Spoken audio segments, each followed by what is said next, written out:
Greetings, urban farmers, gardeners, and healthy food visionaries. Farmer Greg here, and welcome to the 592nd episode of the Urban Farm Podcast, where every day we work together to educate and inspire you to become part of your food revolution. Do you know that there are many ways to water your garden? Do you want to explore what they are? I've got a free guide just for Urban Farm Podcast listeners that explores my favorite methods. We start with my epic full-length class called Wickedly Smart Water Harvesting, where I share many of the ways you can find water in your yard. This class ends with a challenge to see how many water sources you can find on your property. Next, we'll dive into my favorite way to water my gardens. This method was introduced to me about a decade ago by my good friend and mentor, Scott Murray. It is water efficient, self-cleaning, and draws from what large farms have used for decades. We boil it down to the backyard gardener level just for you. Think you can guess what it is? The guide also comes with a full description and list of supplies you'll need to install your own fully functional watering system. Learn and harvest your free Water Your Garden guide at urbanfarmwater.com. Welcome, everybody. Greg Peterson coming to you from the Urban Farm, and I am with Bill McDorman. Bill, what's the name of your farm? Well, when we were growing flowers, we called it Anjali. Oh, I remember that. Yeah. Very good. Yeah, lately it's just been home. Oh, there you go. Home farm. Bill is all right, you're not the executive director anymore. You're the co-founder. Can we call you co-founder of Rocky Mountain Seed Alliance? Well, I'd like to fade into the background. What I'm doing is teaching, and I help with the website. Cool. And for those of you who are on live, if you could put your questions in the Q&A section, that would be better, because I can't have a conversation with Bill and monitor the chat section all along the way. And if you are listening to this on our podcast, usually about the third Tuesday of the month, we do a live seed chat. So you can attend live or listen to the podcast at urbanfarmpodcast.com. We usually put that out the next month. So tonight's Umbels class will be showing up next month in the podcast. So, all right, Bill, let's start with the obvious question. What's an umbel? Umbrella. Oh, so what the flowers look like.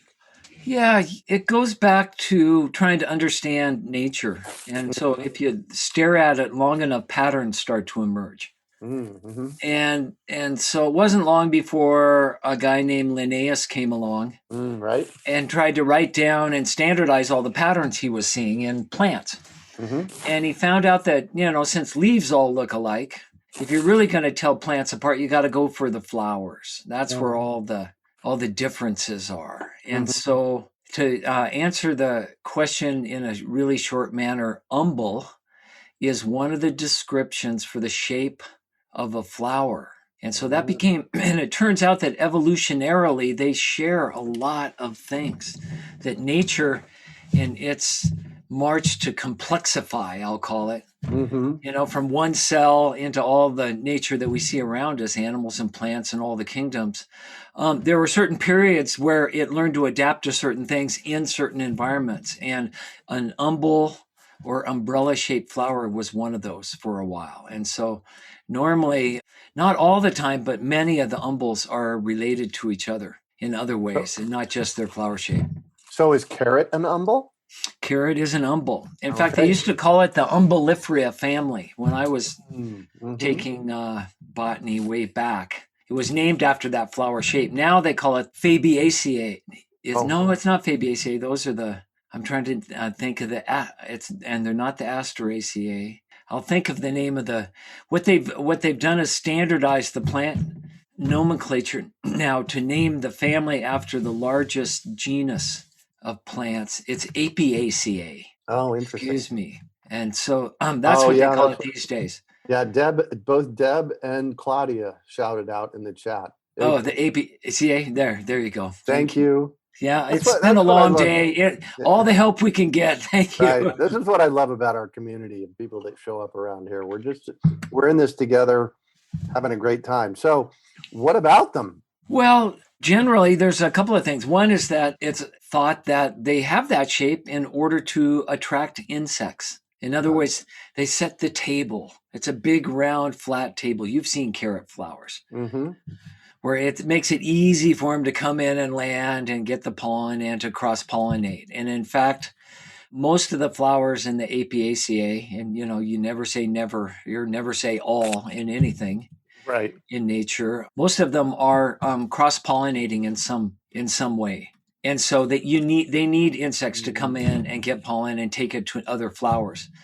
Now, this whole family, the Apiaceae, or at least many of them, will self-pollinate also. Oh, nice. As insects go from flower to flower, but they'll also then take that pollen to other flowers, and so they've got a pretty good system there. And so in that, so umbels and onions, are onions umbels? Well, the flower shape of an onion is an umbel. In a sense. Now, yeah, the onion flowers actually even get more spherical. Right, as do garlic has big puffy flowers. Right. And so it's more like, if you had a 360-degree umbrella. It's an umbrella in the sense that you've got a major stem coming up and it branches out, and then it branches off of those branches. Well, I had something very interesting happen at the urban farm. I've been growing garlic here for, oh my God, a decade or more. And I grow it in a specific part of my yard. And I noticed a couple of years ago a garlic plant that came up across the driveway where I've never planted garlic. And that was, I don't know, 3 years ago. Now there are 3 or 4 of them. So that one had to come from a seed. And I don't normally think of garlic growing from seed. You grow garlic from cloves. Right. That's how you grow garlic if you want to make sure that you get the same garlic that you had when you plant it. In other words, it's vegetative propagation, but it's a wily plant. It not only produces seeds, that's what, all flowers produce seeds. Right. So those umbels, if they're pollinated and cross-pollinated enough and they have the right conditions, they'll produce seeds. But garlic in between will produce scapes and produce. Are those little things that are around the?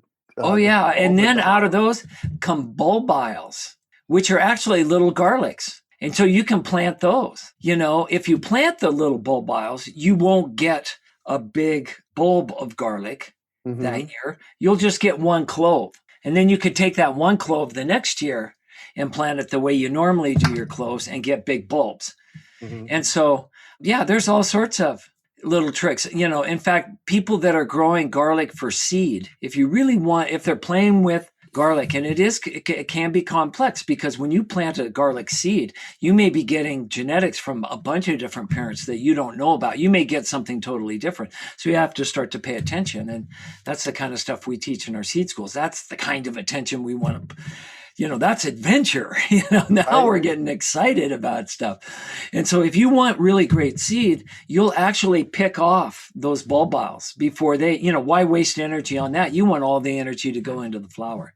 Got it. So, and you mentioned seed school. We do through Urban Farm U and through Bill McDorman, we do a seed school online. So you can find out about that at seedschoolonline.com if you're interested in that. I'm not a great umbel or onion seed saver. I've done it, and I'm fascinated by the whole family. And it's a very promiscuous one. There's lots of off types and crosses that you hear about. Someone sent me seeds for what he called garlic grass from Uzbekistan or somewhere. And it was an onion variety that normally got 3 or 4 inches tall. It was like garlic chives. Right. Kind of as a flat leafed. And it was a really strong garlic flavor in it, though. Oh, wow. So it's sort of like white bread and white potatoes. We go, oh, we've got garlic and we've got onions. Whoa, we even have purple onions. And that just doesn't even scrape the surface of the diversity that's in there if somebody really wanted to play around. Yeah. So people can you buy garlic seed? I know we can buy onion seed because we have it at the greatamericanseedup.org. Yeah, you almost never see it. And so the word that comes with it is true seed. And whenever you hear the word true in a garden, you've got to this is not where we study philosophy, and that's a word that came out of Plato and the ideals. And so it's really hard to find true in a garden. But they call it true seed because it means that somebody has paid attention and grown it out enough and selected out maybe deleterious recessives or things that they don't want long enough that they can have an understanding that when they plant that seed, they're going to get the same kind of garlic every time. So deleterious recessives? Yeah, don't you love that? What on earth is that? So that's why I just want everybody to know out there, we've got a bunch of people listening. The reason we do these chats is so that I can learn stuff. Yeah, like, right. What is a deleterious recessive? Well, that's what one political party calls the other party when it's out of power. There you go. Well, so it's a little bit of Mendelian genetics. There's a dominant and a recessive trait at each location, and dominants are dominant. If they're there, if there's a dominant trait there, it will express, whether that's the color purple in peas or whatever else it is. And we think, nobody knows exactly, and there's probably geneticists, maybe even somebody on the call that knows better than I do that could explain it. But nature tends to favor those dominants. That's why they're dominant. That in their evolutionary lust, to survive and to do well, that these are the traits that they favor. And so recessives are, kind of shunted to the side and they don't express anymore. Well, if there's sexual reproduction, say between two onions, and it just happens at the roll of the dice that instead of a dominant and a recessive, and see that dominant trait being in your garlic, you get a recessive and a recessive at that location because of sexual reproduction, then that recessive will express itself. And that's the mechanism by which you get stuff you didn't even know you had. It was hidden underneath the dominant in the variety that you had. And so we generally think of those as deleterious. They're not, they're not as good. They're not where we want to go. That they're recessive for a reason. Now that's not always the case. And sometimes we want those. That for some reason in another place, it was recessive to have a certain disease resistance or certain color or shape that now we really want. And so, as plant explorers, crossing things and dehybridizing and getting all these recessives to come out again is actually big fun and big adventure. Yeah. And can be, but that's what a deleterious recessive is. And so what you would do then is if you grew out a line of garlics, 100 garlics, and you saw some of them, say that they were really small or they're not the right color or they were really hard or something that you didn't like because of this recessive expression, you would just make sure you didn't save seeds from those again. You would only save ones, either the bulbs and or the seeds from the ones you wanted. And that's how you select out for deleterious recessives. So, I do my fruit tree program every year, Urban Farm Fruit Tree Program, and most fruit trees that we get are grafted. So they take a cutting off of a Katy apricot and graft it on a rootstock so that we get Katy apricots every single time. Right, exactly. Genetically duplicate. So basically what you're telling me is when we plant garlic or onions from a bulb, we're getting a genetic duplicate of the parents. Right. It's not perfect duplicate because there's always genetic mistakes that happen, and so things can be slightly different. Also, we know through epigenetics that some of what the plant is expressing in its environment can be controlled even in 1 year. In other words, if there's hot, dry, say it's 130 next summer, and all your garlic dies in Phoenix, except for 3 or 4 bulbs, they figured out how to change themselves enough to make it through that. And they can actually pass on some of that resistance to heat and drought to their offspring in seeds if you save those seeds. Wow. All right. But if I save the bulb, it's not necessarily I don't know. That's a really great question. That's getting beyond me. But anyway, that's the story. You're right when you say the short answer is I'm getting a genetic duplicate. Yeah. Wow. All right. So and so in the sense you're fruit tree farming still. Right. And there's nothing wrong with that. What do they say? 80% of the avocados grown in the United States all came from one tree. Oh, really? Wow. Haas avocados. And it was a tree his wife almost made him throw away. She didn't like it. It was in their backyard in San Diego. And he's going, no, honey, I think this one's going to be, I like these avocados. Wow. And that's what everybody should do. This is my little reminder for all you new plant explorers and breeders is whenever you see an off type, whenever you see something that's not normal, don't necessarily, we're taught to say, oh no, that's not true. That's not breeding true. Like there's something wrong with it. Let's learn to appreciate and observe it for what it is. And it might be a Haas avocado. You never know. Right. Oh, there you go. So what is the best way? Well, all right, let's actually go someplace else. Name Umbels.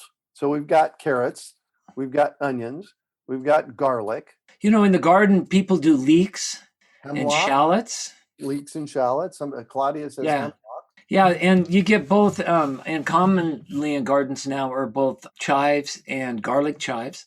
Garlic chives are actually in the leaf side of things instead of the onion side of things, but they all taste oniony and garlicky to me. Well, they do, and it's a sulfur compound. Ah. And if you find something in the wild that has that flavor, it's in the same family. Yeah. Usually, there's nothing in the northern part of the mountain west where I grew up that mimics that flavor. So it's either a wild garlic, wild onion, whatever you want to call it, common name, but it's there. And those are the same sulfur compounds. Wow. Deb says parsley, dill. Oh, yeah. Yeah, carrots. Parsley and dill, carrots. A lot of these, interestingly enough, are growing wild in my yard now. I have. Well, so what you're saying is that they're reseeding themselves. Yeah. They're taking care of themselves. Yeah. Right. So my yard, the urban farm, is a third of an acre in north central Phoenix. It's 80 feet wide and 160 feet deep.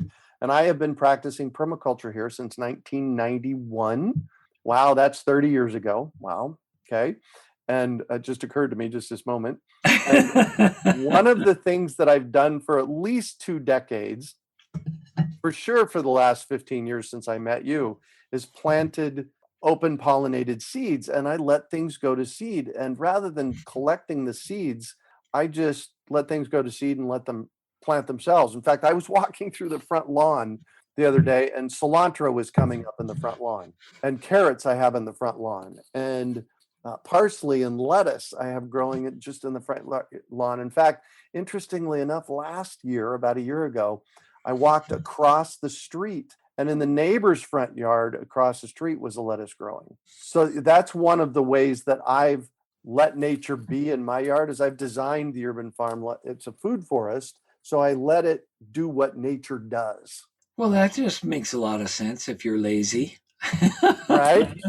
Well, I definitely am a lazy gardener. Yeah, I love that story about Bill Mollison when a journalist from America went down to visit the father of permaculture, right, in Australia. And she kind of had coordinates to where his famous, farm was. And she couldn't find it.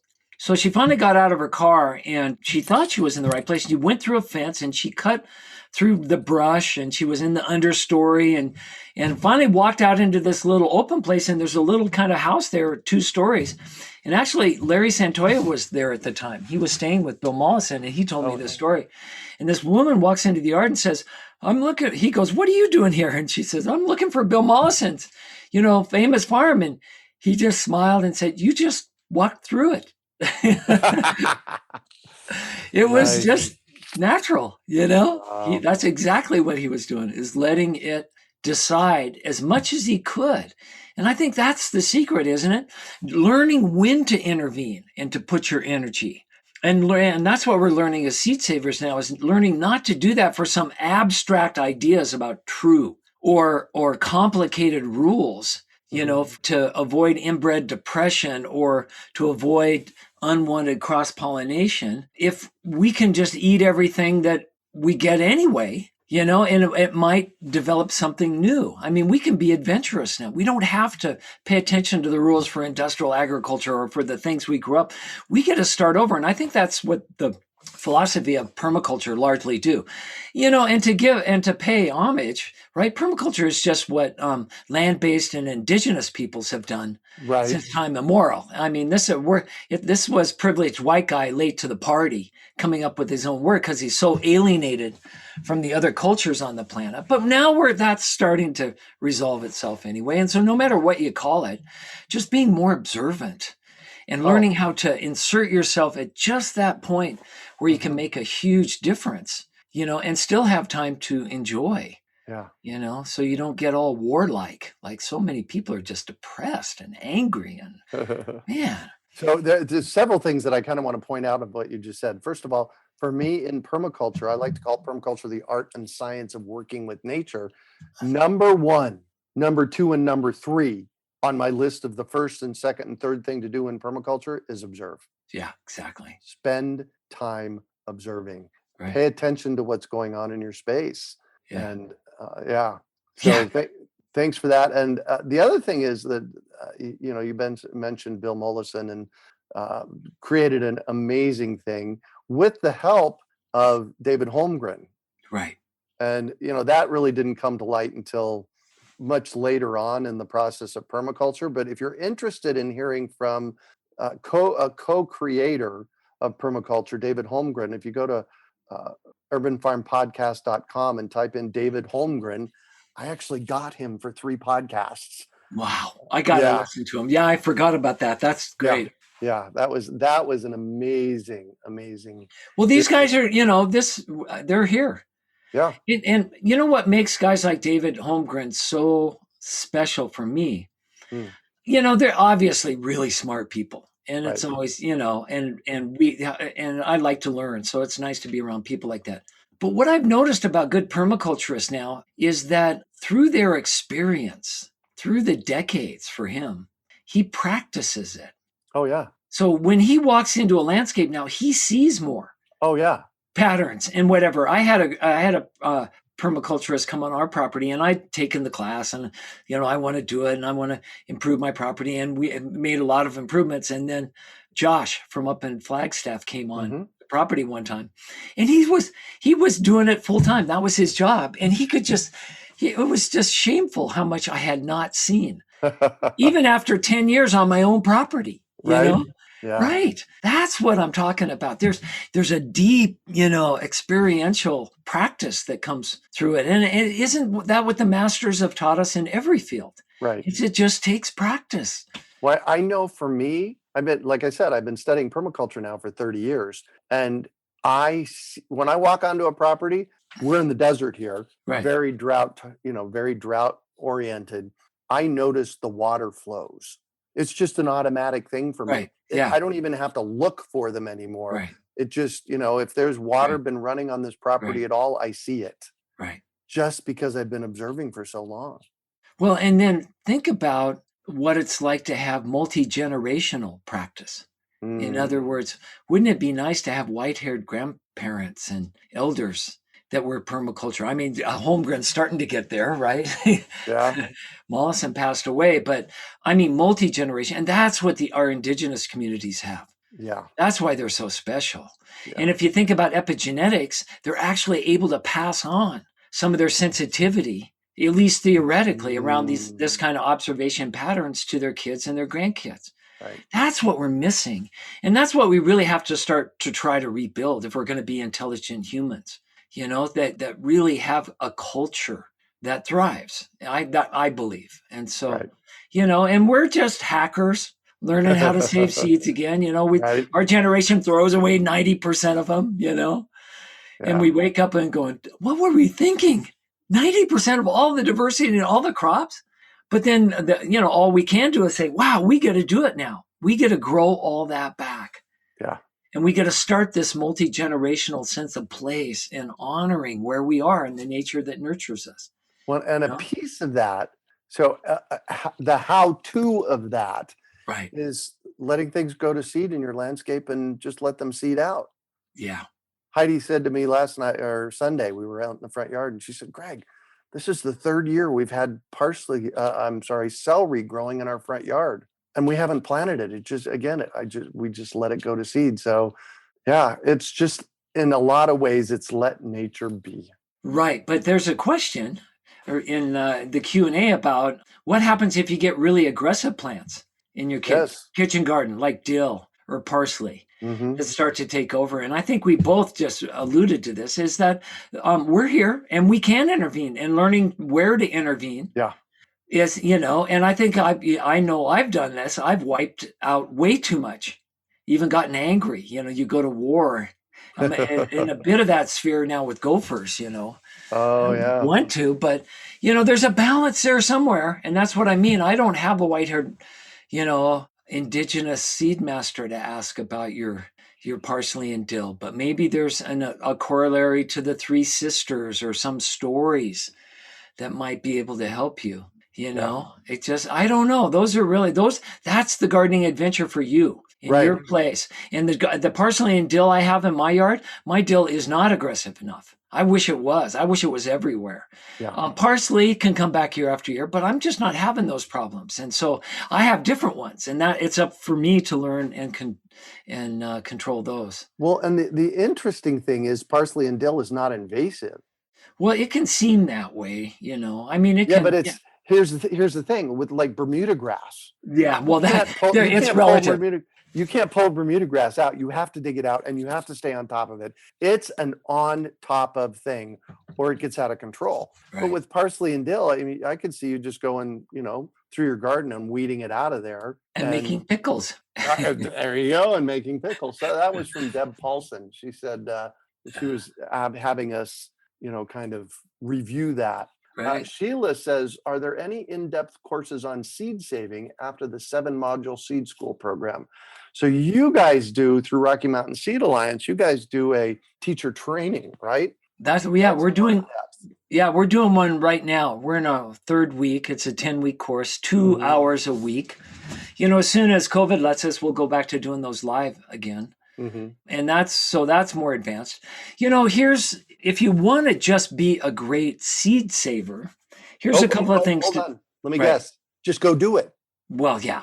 And so that's what I was going to say in a sense, but it is different in every location, right? So to take a universal course to learn how to be a great seed saver, boy, that would take lifetimes. But to be a great seed saver in a certain location with the plants that grow and thrive in that location with the selections you want to make, that is a path worth pursuing. And so what I suggest is looking for one of the on-site seed saving courses that are starting to pop up. And it's really been wonderful to see new seed schools come up. So, I think the best one that I've been to and have heard about, this doesn't mean it's the only one, Don Tipping's at Siskiyou Seeds.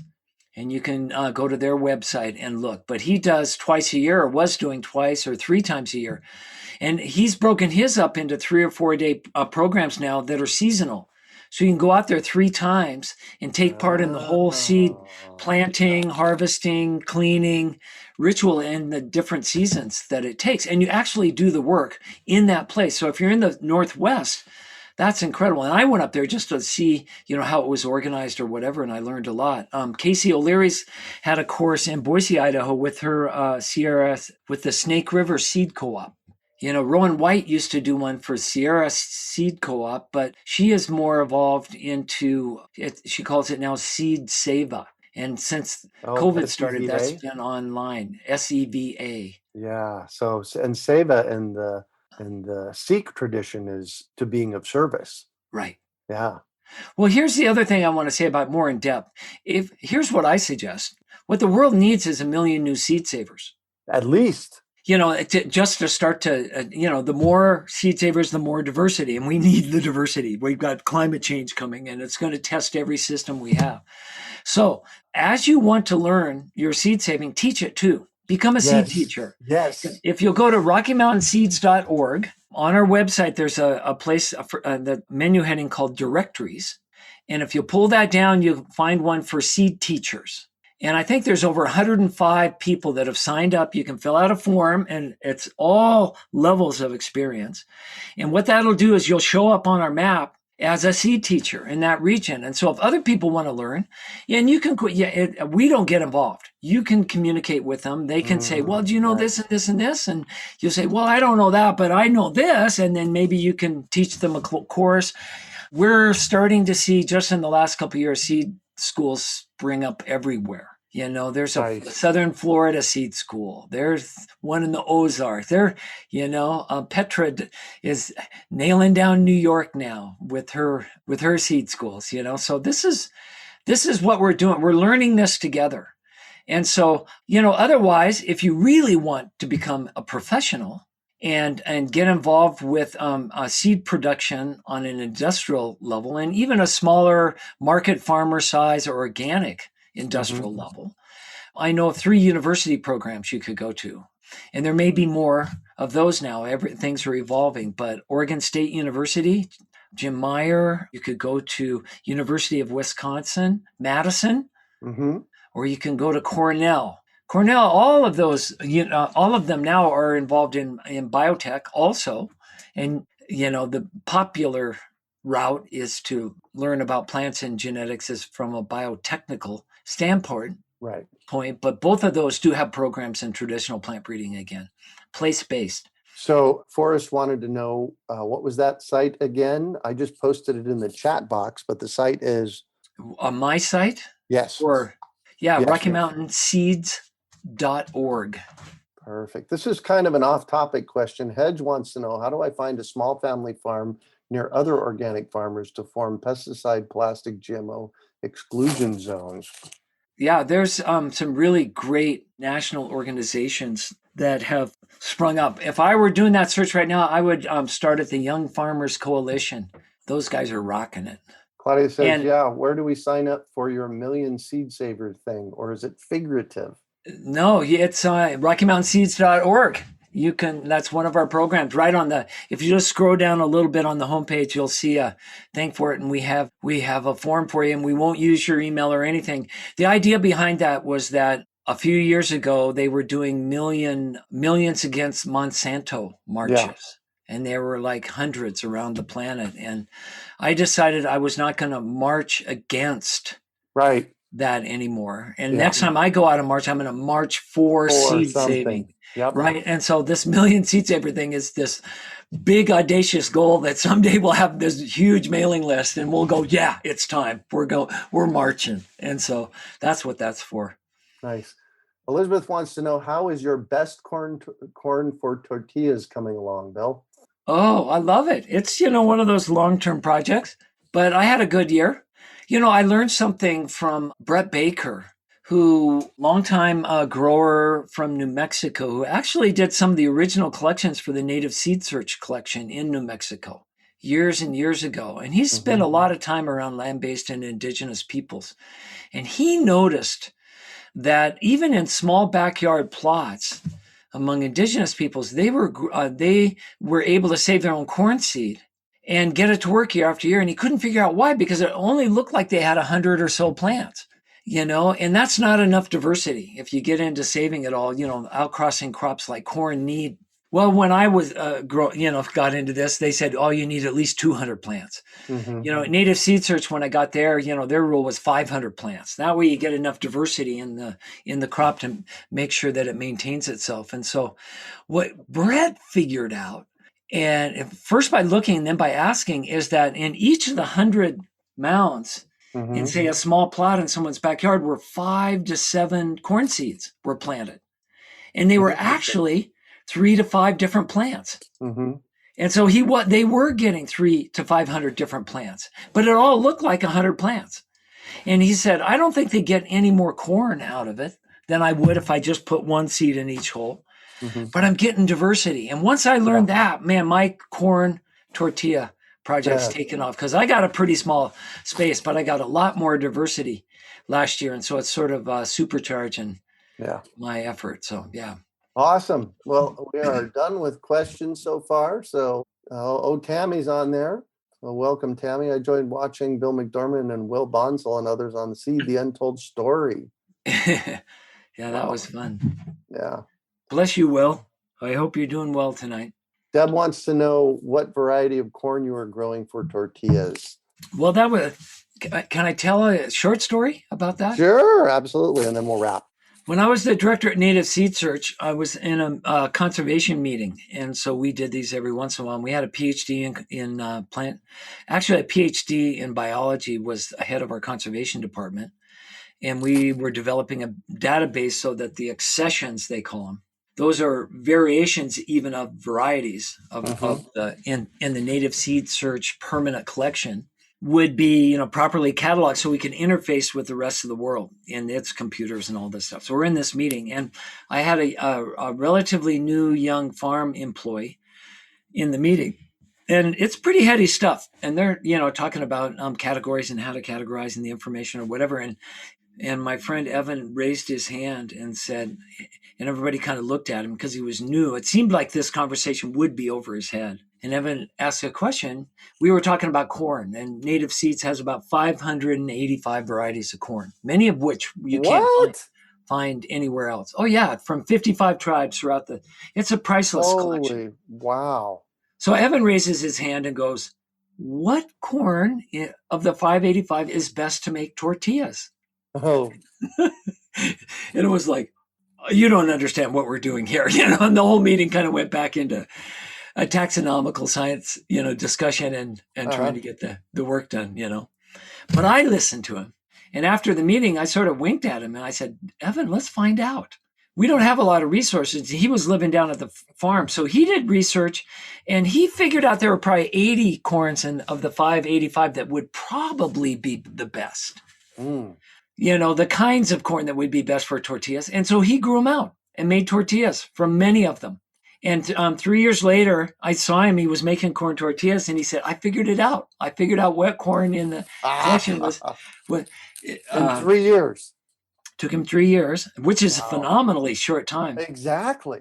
But he was, pretty single-minded about it. It was Dia de San Juan, if you're interested.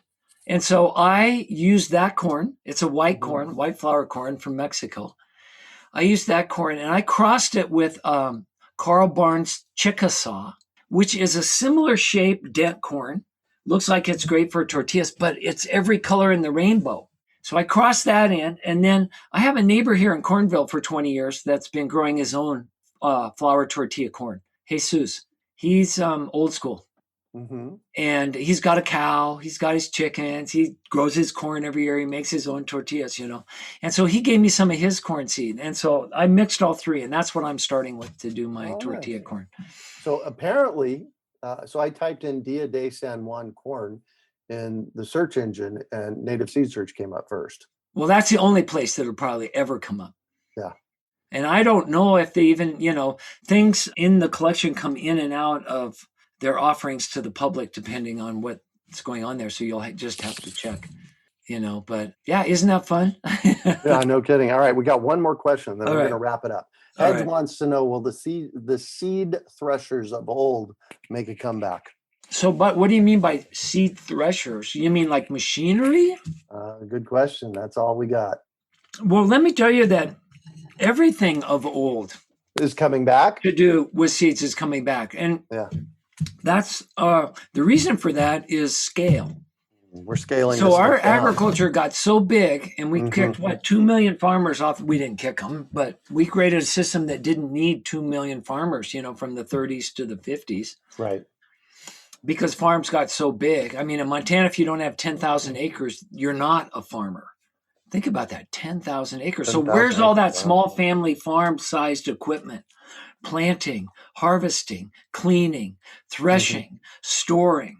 All of that was for a family-sized scale agriculture that we just don't have anymore, but we want. And we're starting to regrow. And the millennials especially are starting to go back and do it.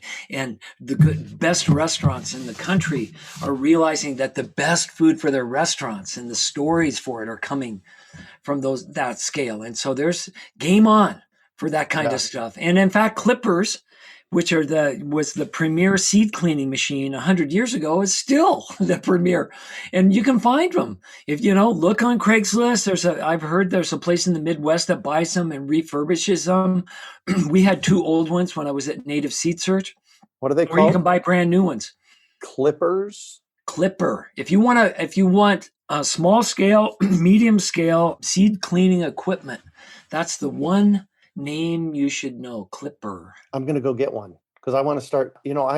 I collect seeds here, but it's so dang hard to. I have a 5-gallon bucket of Umbels from carrots in my front yard. Right. Whole thing's full, but it sticks and everything, and it's like, oh man. Yeah, well, we should talk about it. And you may not have to buy one because we just had a small desktop one, and then the medium-sized one that fits in a trailer donated to the Rocky Mountain Seed Alliance. And the screens are as expensive to get a full set of screens and all the different shapes and sizes to do all the different kinds of seeds for these can be as expensive as the machine. Yeah. And so what we're trying to do is put it in a trailer and then move it around in different regions because people are only going to use it for a few days every year. Yeah, right, exactly. So that way as a community, we can move this stuff around until we can have it in our community again. So. All right, well, we're going to wrap this thing up. Thank you all for joining us. I just have one piece of trivia. You said 10,000 acres, right? Yeah. If you don't have 10,000 acres, that is 15.62 square miles. Thank you once again, Bill. I always love having you. Wow. Your website for Rocky Mountain Seed? RockyMountainSeeds.org. And we do seed schools. We teach seed school training. We give away all our information. Our goal is to put ourselves out of business. Yeah. We think our region should be able to produce all the seeds that it uses for lots of reasons. And I know you believe that too, Greg. So absolutely. And if you don't have a organization like that in your region, then start one, and we'll help you start one because everybody needs one. Yeah. Yeah, exactly. And then also visit seedschoolonline.com for information on our seed school that we give through Urban Farm U, which is taught by Bill McDorman.